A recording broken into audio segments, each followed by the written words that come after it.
位电视机头前的观众朋友，大家好，欢迎大家准时收看福起来咧。我是钟宇权阿权妹，也下个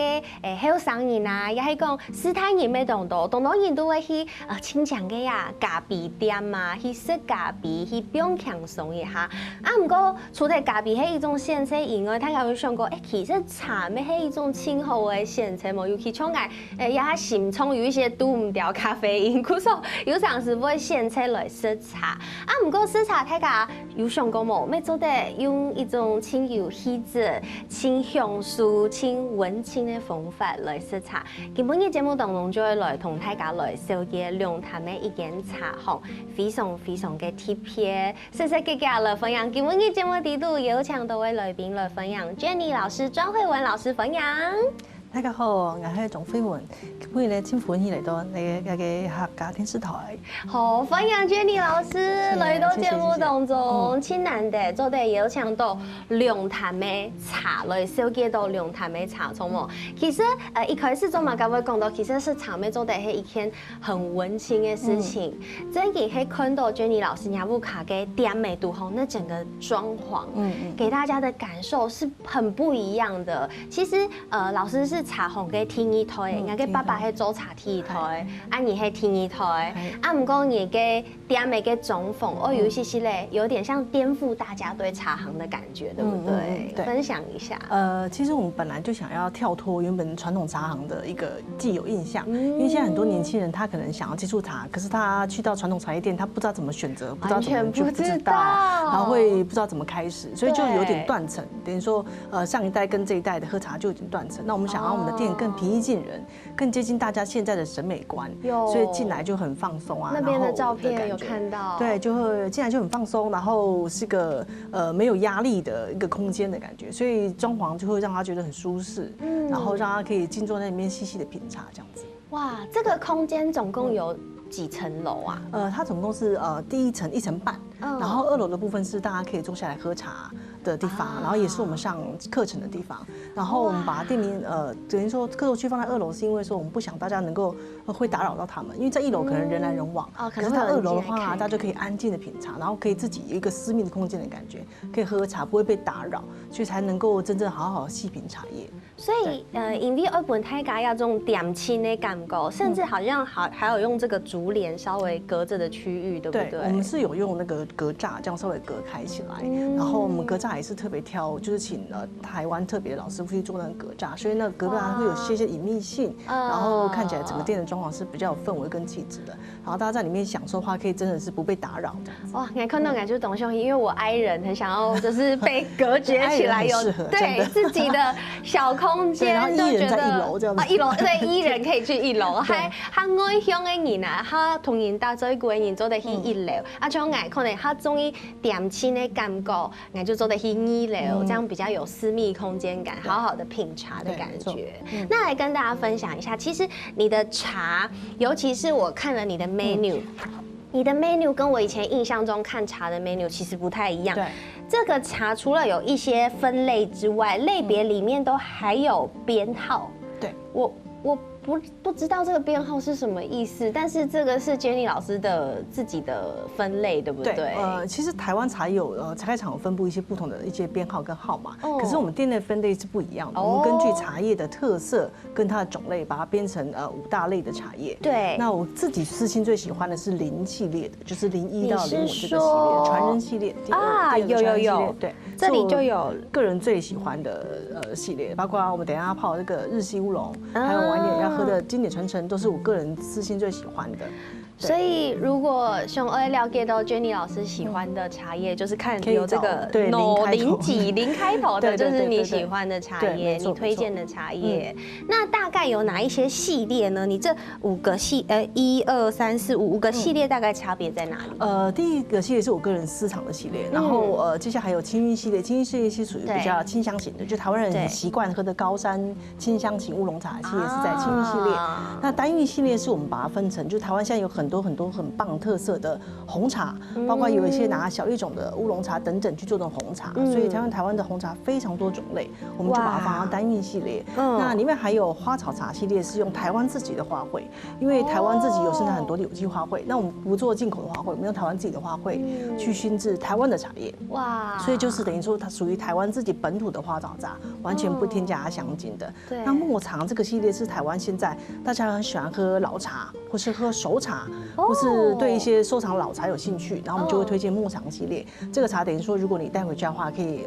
储存起来，然后几年后再喝都可以。所以我们把它细分成整个系列，这样子比较能够帮助大家进到我们茶馆，很容易就挑到。呀，懂葱油哎，因为有上次就像爱去偷咖啡没空用，比较常买咖啡，然后看到懂名哎，然后就是会不知道从哪里开始挑，因为没有分类。对，没错。对，所以如果有分类的话，其实是一个很贴心的这样子的做法。然后我们里面还有介绍一些关于茶叶的风味介绍，是因为说这个概念其实是当初我在国外，我们常常会去买酒，然后酒庄喝酒，他就说，哎呀，这个酒适合搭配什么猪肉吃啊，什么泥煤味啊，对啊，适合什么清蒸鱼什么搭配这样。那我觉得这概念很好，然后我就回来之后，我们就自己试试看什么样的茶叶跟什么样的食物可以做搭配，然后什么样的茶叶你怎么样的细项的气息跟氛围，因为有时候你跟大家讲，比如说高山气息，什么叫高山气息？太缥缈了，那不如把它具象化成为什么什么。所以然后譬如说，如果我个人喜欢吃什么样的食物，我就可以找这是我喜欢的食物，那我应该会喜欢这样的茶品这样子。所以这样去挑，系统的去把它整理起来，然后推荐不一样给你哈。对，哦，很厉害。所以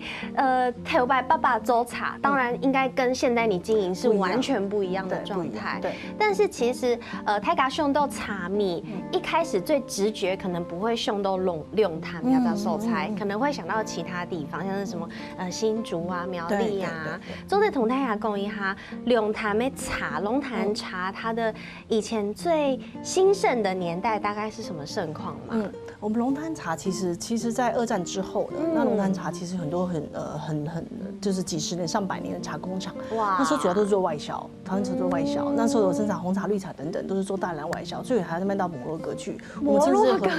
甚至很多的绿茶，像真菌绿茶，还会到日本去。哇，对，其实我们台湾的品质是很好的。那主要是龙潭这块呢，是有很多大型工厂在做这块。那2战之后呢，到80年代的话，开始慢慢的话，我们的工资上涨了，所以那时候我们外销就中断了之后，我们就开始发展了内销。那时候呢，龙潭茶就起来了，那会有龙泉包种茶，大家有听过，然后以及现在最有名的东方美人茶。对，蓬蓬茶，对，蓬蓬茶。可蓬蓬茶在苗栗啊、新竹都有，可是大家不知道，其实最大的蓬蓬茶的产区是在龙潭哦。真的，其实很多的原物料是在龙潭生产，但是其实不在，就是茶青采了之后，可能在新竹做生产这样子。因为我们的名气没那么大，所以相对大家如果买东方美人茶，然后龙潭买是 CP 值最高，CP 值最高，对，因为产量最大，然后但是没有什么名气啦。说真的，比起应该是说现在慢慢起来了，但是比起可能我们大家熟悉的新竹地区的东方美人茶，可能名气没那么大，但是相对的话，就是品质其实是非常好的，因为原料从这边。很多从这边过去，哇，每次都呀，就会茶很神奇的地方哎，不同的产地，阿某 Q 用跟研究出来，不同，它就是不一样。对。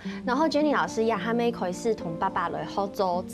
茶，对不对？粥茶有件事情冇安简单，今日嘅天咧，我同大家来分享嘅茶，这个也是老师亲手打造的，对不对？对。今天推荐这款茶，第一款是日西乌龙。那西这个字是我爸爸的名字，我爸爸叫做庄荣西，好，最后一个字。西那因为爸爸做事情呢，他对茶叶有很认真的一些想法，他一直都是只做台湾茶，也只想推广台湾茶，所以我用这个茶的命名是因为说这个茶有它的手路在。因为他喜欢保持传统工艺，所以做茶的时候他会做的有发酵度有够，即便是清香型的话，喝茶就不会胃不舒服啊，这都是传统功法要注意的。可是很多现在的新的功法并没有注意到这点，那我们就传承爸爸这部分的工艺下来，所以即便它是清香型的，但它喝起来很回甘，然后它喝起来不会胃痛，所以甚至你早上起来空腹也可以喝的。一般人生茶是不敢这样喝，可是用爸爸的这个做茶的这种工艺来做的话，其实对人的身体健康是有帮助的，而且就不会分什么年龄层不能喝，什么年龄层都很适合的。对，好，那我好想喝喝看哦。而且日西这个名字，我一开始看到觉得很韩国欧巴的感觉。欧巴也是蛮西有哦。欧巴只是传说中的欧巴啊，对，传说中的欧巴。对，谢谢。哇，我需要怎么样品茶？老师可以先小。首先我们先看一下就闻一下香气。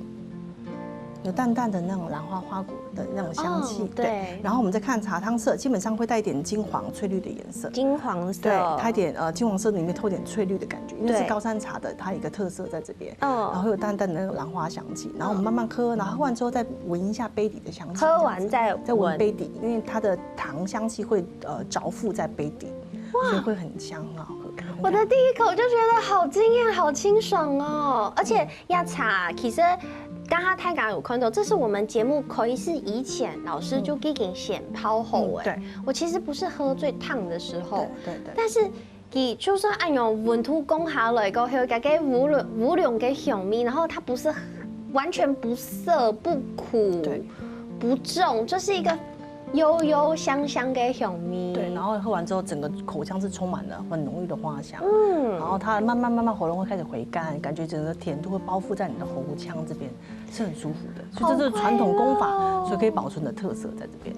对，所以叫日系乌龙。对，我觉得我太久没有喝到好的茶了，我觉得好开心。今天有机会可以喝多一点。真给爱吃哦，爱嘎哈，就是我那个喝完之后就嘣，就是那个花有没有一朵一朵这样开，然后还有日系欧巴，庄爸爸，古时候爱知道也青葱有个係天二胎做的傳承天一胎嘅功法。然後再個加入自家嘅創新創意，韓國冇佢用嘅想法，比如講老爺都茶編好整理起來，也就係愛吃到輕冇佢用輕強嘅素菜，還有當當女我會同大家來分享，先休息一下，等下再個再來。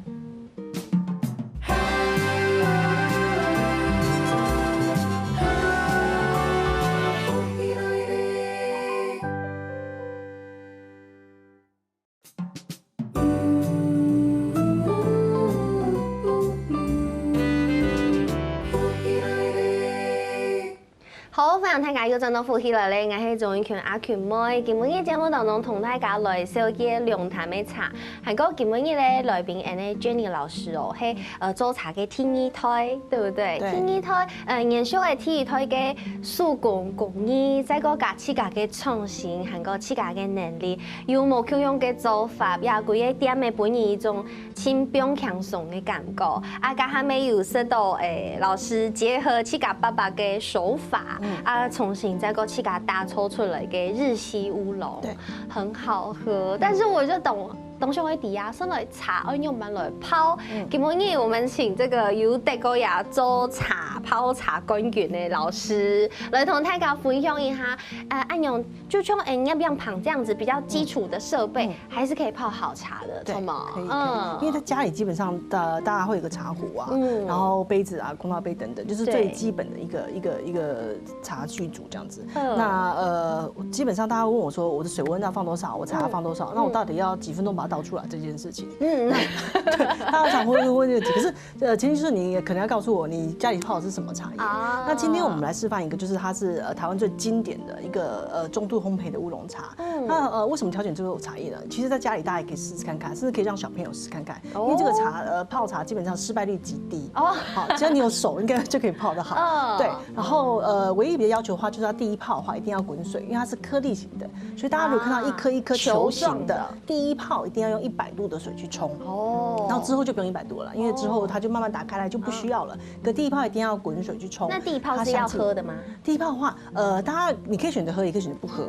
對，可以選擇。那為什麼大家不喝？大家就說要洗一洗比較乾淨。其實茶葉都很乾淨，因為是高溫殺菌的。所以為什麼不喝？有時候因為可能你茶葉開封太久了，那可能有點舊味了。那第一泡我們需要潤一下，所以第一泡快沖進去，趕快倒出來就不要喝。或有時候是說天氣太冷。那第一泡的話溫度不太夠，你下去的時候趕快倒出來，然後第二泡溫度就夠了，所以是因為這個功能。那其實第一泡就可以喝了，因為很多的茶葉的營養元素在第一泡就已經出來了。哇，對，所以大家可以選擇要不要都可以。那我們先試看看。好，那今天是我們泡的是一個經典傳承，它是一個中度烘焙的茶葉。中度烘焙的烏龍茶。對，中度烏龍茶，那它是最經典的。然後因為烘焙過後咖啡因也比較少，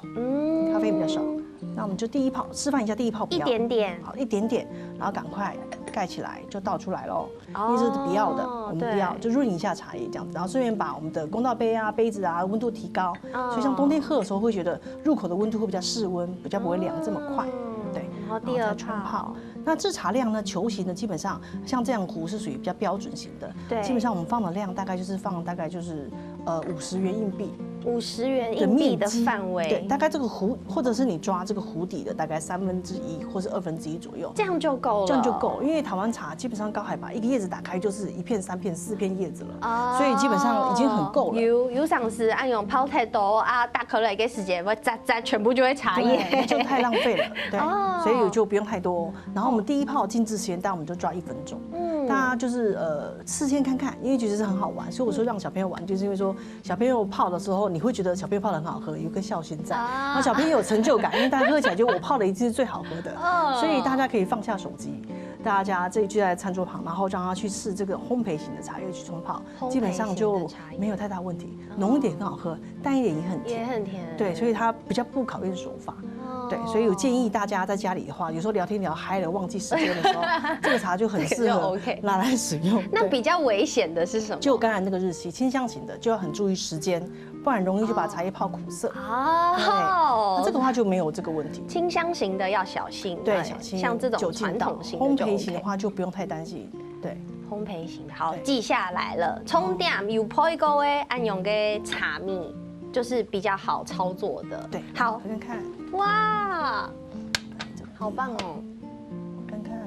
这个颜色看起来跟刚刚的好像是比较深一点点，深一点点，它越泡越深，因为它主要的味道浓郁是在2、3泡才开始展现出来。第一泡甜甜的，2、3泡回甘度就很重，所以颜色会越泡越深，越泡越深这样子。可以试看看。好，那我来喝喝看，闻看味道。好，再复习一下我们品茶的步骤，先用批。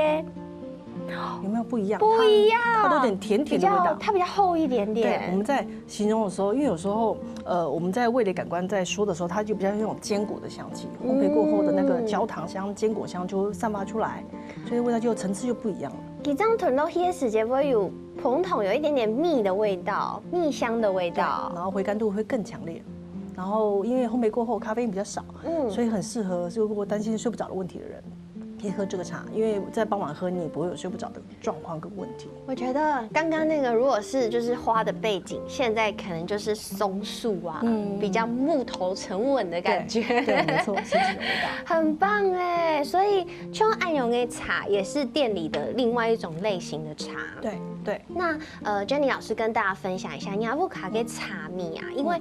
现在东你某气嘎中茶了嘛，可以统配你了合作哎，这个茶叶的来源是怎么来？好，基本上我们的茶叶有契作的跟自己的茶园的做法，因为台湾的茶产区呢，从台湾头到台湾尾都有，所以不可能每个人都说我自己的茶园，那是不太可能的事情。对，但是基本上选择契作的对象就很重要了，因为台湾现在很多的小农，因为台湾的耕作面积不可能一大片，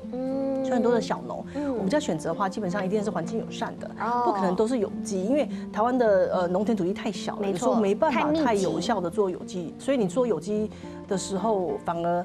对农民来说，他们是有点困难的。对，所以我们这样子的选择的话，其实他们都很用心。我们就选择对环境友善，基本上它不施撒农药的茶园，已经很棒了。对，已经是这样子的茶园。然后大家必须更用心去顾，因为不施撒农药，虫就会多。没错。对，所以这类的茶农是我们合作的对象，这样子。所以用暗涌跟农民有点算契作的概念来挑这个茶的来源，然后七感妹有周茶，那而且不单只这样，杭州的去喝，用板泡茶，对不对？有这个教学，有我们在店里面有做茶叶的教学，然后我们所以教学的人世界各地都有，然后我们前阵子有来一个中东的一个杜拜来的一个女士，然后她也来跟我们学茶叶，他们喝的茶，平常喝的茶跟我们平常喝的茶应该不太一样，因为他们习惯是红茶居多，然后常常喝阿萨姆等等，甚至喝很多加香料的茶叶，香料茶叶，或者是茶叶本身可能有一些熏其他的一些味道进去的，然后还是以红茶为做基底，做添加的味道，所以在国外你很难找到单纯好品质的，所以它飞遍全世界，后来飞到台湾来找我们，所以表示我们台湾茶真的是在世界其实是表现非常好的，它这样子值得推广的。舌头雅布卡雅点每个茶，它有没有什么回馈？他蛮惊艳的，他不知道原来茶叶不加有的没的就这么好喝。哦，对，其实茶叶有很多不同味道，不同季节性，不同山头，即便是同一种品种，在不同的茶区种也不一样，然后不同的师傅做起来口感也不太相同。对，然后台湾人的制茶技术是非常高的，所以现在台湾以前台湾基本上只有红茶、绿茶这类的茶叶乌龙茶，那现在发展本书有很多，譬如说黄茶、白茶等等，然后茶改厂也很用心，每年又推出很多的新品种，对，透过品种改良去改变味道，而不是透过混茶或添加去改变味道，这是我们台湾茶最想记住的地方。哇，敢不讲，现在 Jenny 老师真的是老师的感觉，开始要开课了。但是迄讲上来好好来了解，要有口场，要有专业嘅知识嘅法，其实是真的是可以去店里面跟老师来上课，对不对？没错。老师都是这么难吗？还是有从初阶开始？有，我们甚至有小朋友班，有国小小朋友班，因为现在很多家长会担心小朋友可能就是喝茶有咖啡因啊，会太躁动等等。那其实很多环境的食物跟饮品都有这些的问题。对，你反而让他接触好的饮料，他嘴巴养刁了，比手摇饮好多了。对，他嘴巴养刁了。譬如说，你已经喂食他很好的饮品之后，他再喝其他东西就会自然就排斥掉了。所以我觉得从小开始学起是很好的。所以我说应该让家长们让小朋友来学习，然后在家里让小朋友泡，那小朋友就是家长都会愿意投入这件事情。对啊，所以小朋友我们就有教了。小朋友的，其实我们上课的经验来说的话，小朋友的那个感官敏锐度比大人好多了，真的，因为他们还没被那么污染到，还不用洗白，就是每个都很天真，然后反映自己的感觉跟口感，然后学习能力特别强。对，很敏感。这个茶什么差别性，就可以很具细说，可以。大人有时候没办法大人有时候喝不太出来，可是小朋友很敏感的，对，所以应该趁小让他们开始接触好的饮品，这样他们才会开始知道什么是好的，什么是不好的。将来遇到不好的食物自动排斥，就不用担心食安的问题。啊，对，这很重要。感觉这咩食类东西嘅教育嘅一部分，本身呢饲家從細就可以是做嚟來偷飼家生嘛嘅。啊，喺講到茶嘅專業，唔可連細人呢都學嘅起來，嘅行卡唔是講太嚴。然後老師也有很專業的課程是可以教導大家的。哇，故手，你看到啲老師嘅店嘅都好這麼舒服的環境，喺講做得來好好，抽到嘅片，好好來學習怎麼樣品茶，怎麼樣泡茶，真件係一件輕鬆舒嘅事情。啊，輕鬆有嘅係喺台灣冇共用嘅產地，就會有冇共用好味些嘅茶味，還有當內容會同大家來分享，先休息一下，等下再過陣來。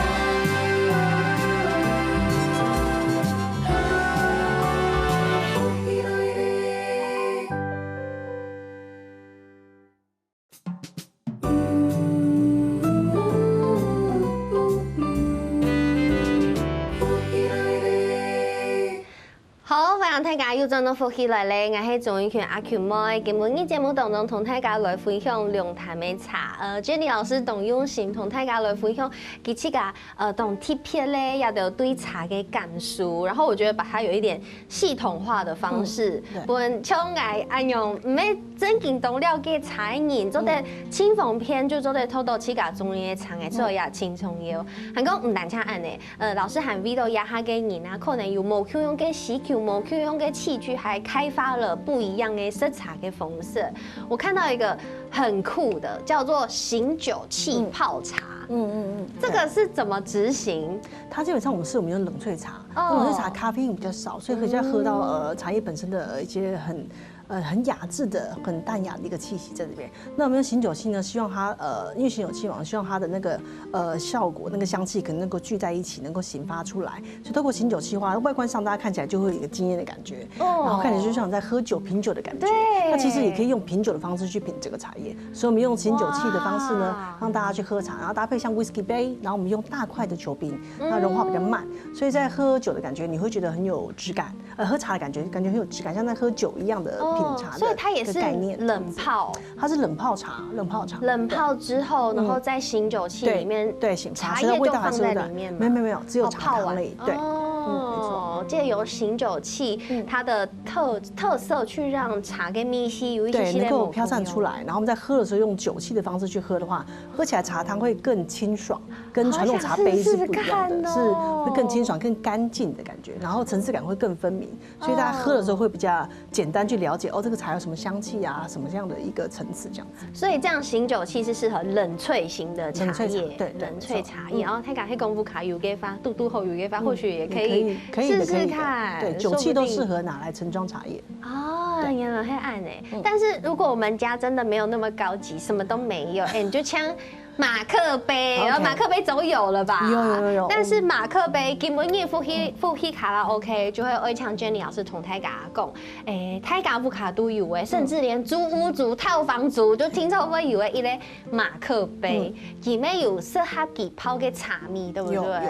其实马克杯大家记得最重要一点就是记得温杯。温杯就是说，先把杯子用热水烫，不是说过一次水就倒掉，是让它在里面静置大概1分钟，让整个杯子都变热了之后，因为它是陶瓷嘛，对，然后玻璃也其实无所谓，玻璃也是，对，玻璃也可以，然后你就让它整个气体是变热起来，因为泡茶很注重温度这一块，对，然后又是冬天，特别一定要做这件事情，不是说很多人说那我有温，我就是倒过去滚过去就算，不行，让它整个器具都变成热的，然后呢放置的量呢，我刚才说的就是一个马克杯，我不知道你大概多小，我们大概也是放50元硬币的大小在杯底就好，因为你会一直浸在里面，不会倒出来嘛。对，所以茶叶切记不要太多，甚至你可能喝淡一点的话，你就是10元硬币大小，这是针对球形的。那还有一种话就是条索型的，现在台湾流行红茶，一条一条，大家条索型的。对，条索型的红茶特别适合用马克杯泡，特别它本来就不是用高温冲泡的，它本来冲泡的温度大概就落在85度。所以有时候用马克杯的话，你赶时间真的没时间温杯的话，那就挑选红茶。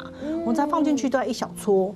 我们大概就是放乒乓球的大小。乒乓球的大小，大概小小因为它松给它挑形的嘛，条很松散。对，那球形的话是放50元硬币面积，平面，好，一个2D，一个3D，对，3D 对。然后红茶的话就放一个乒乓球大小，然后红茶的话基本上呢就是水滚下去冲上去就可以了。但是如果为了要求更完美的茶汤体验的话，其实温杯是很重要的，大家可以 DIY 试验看看，因为如果温度没有温杯的话，你水冲下去这样喝的，你会喝到水跟茶的味道是分开的，就水归水，茶归茶。有这个印象，就喝起来怎么没有香味，然后就是一直喝到那个自来水的味道，然后就是那个不正确示范标准。但是你温过之后呢，它的水跟茶就融合在一起了，然后香气就会飘出来了，然后喝起来那个茶会最好的好处是它会更耐泡，就是它能够得到的茶汤味道滋味会更多。所以大家就是如果有时间1分钟的话，就温一下杯，然后再放茶叶进去再冲，那第一泡就可以喝了。我刚才说的温润泡是看个人需求，但是第一泡就营养就释出很多了，所以不用在那边洗茶叶都不用，加进去之后，然后就等它茶叶慢慢散开来之后就可以喝了，这样子。那这样子是太高后含做的再过继续冲，还可以再回冲这样子。再回冲。对，因为像有时候我们在家里，有时候繁忙且你真的没有时间弄茶具，觉得就可能一个马克杯就端来端去，像有时候顾小朋友啊，或者在厨房，那你就端着走来走去，那个马克杯这样子就很方便了。我现在就立刻想要了，但重点就是要温杯，马克杯每周得对精粹厚色的茶哦，每周得泡厚色的茶，这个很重要。古时候其实去到点的度后，我们刚刚讲到有非常多事情可以做，做得试茶，做得喝用版品茶，然后整个茶型就有机会做得来体验呀。以外，他讲试的茶就会用放的东西来试。那老师的店里面其实也有一些甜点的搭配，甜点搭配这样子。然后我们基本上在茶叶的话，我们有推荐什么样的食物适合搭配什么样的茶叶，我介绍给大家。好。那基本上呢，我们刚才提到有烘焙型的茶叶，很跳痛老师，上面有咸汤圆啊、牛肉面啊。因为这个是我爸的招牌菜，咸汤圆、牛。我爸也会包水饺，所以基本上我们家常常会出现食物就这几种。那因为我父亲我们是北部人，可是母亲是南部人，所以什么粽子我们都吃得到，所以我们就拿一些大家经典款常常会遇到的，就是重油型的，大家怎么去吃这样子。对，我看到重油型，像我们的韩版盐呐，跟南部的中好像都有搭配经典传承，它是有什么逻辑可循吗？它比较能够去油解腻，然后因为它味道比较重。味道比较重，不会被食物的味道盖过去，所以我们在喝这个经典传承的时候，味道重一点点，然后就可以去油解腻，所以吃完之后我们胃部会比较舒服，因为这些都是糯米类的东西。然后感觉甜的东西好像就是搭配比较像跟有花香、清香的味道。对，像甜汤圆，今年端午大家可以试试看，煮甜汤圆，然后你搭配的是蜜香红茶做汤底，然后倒进去，然后这样吃。然后就超去油解腻，然后吃起来就觉得很清爽，口腔里面不会觉得很腻，对，然后你会觉得最重要的是你不会觉得胃不舒服。有些人吃太多板盐或是吃太多板类的话，就会马上就会觉得胃食道内流。对，那搭配茶叶会比较能够舒缓我们胃部不适的状况，所以我们通常有时候吃汤圆的时候就会拿这个做汤底。如果是一般的家里有的包馅的汤圆也可以吗？很适合，可以，很适合。然后但现在也不吃太甜的，那就蜜香红茶或是桂花红茶，或是玫瑰红茶加进去做汤底。就很棒。之前我们有办活动，就是用客家的汤圆，然后加上红茶或是绿茶。店里也会有办类似这样子。我们有办这样子，因为跟客家很多活动做结合，跟客家食材做结合。那我们希望现在年轻人多喜欢吃客家的食物啦，所以会这样去做搭配。很棒，谢谢老师这个分享。其实店里面不是常态可以吃到这一些食物，是活动才可以。是，但是就是会有甜点可以给大家吃。对，我们从古早沙了就有同大家服用甜点。我现在眼前这个有一杯非常可爱的提拉米苏，就因为我想说，你知道老师你已经开一个有点禅风，然后摆饰什么的也是，虽然是很让人很舒服，但是感觉还是偏传统的样貌，但是。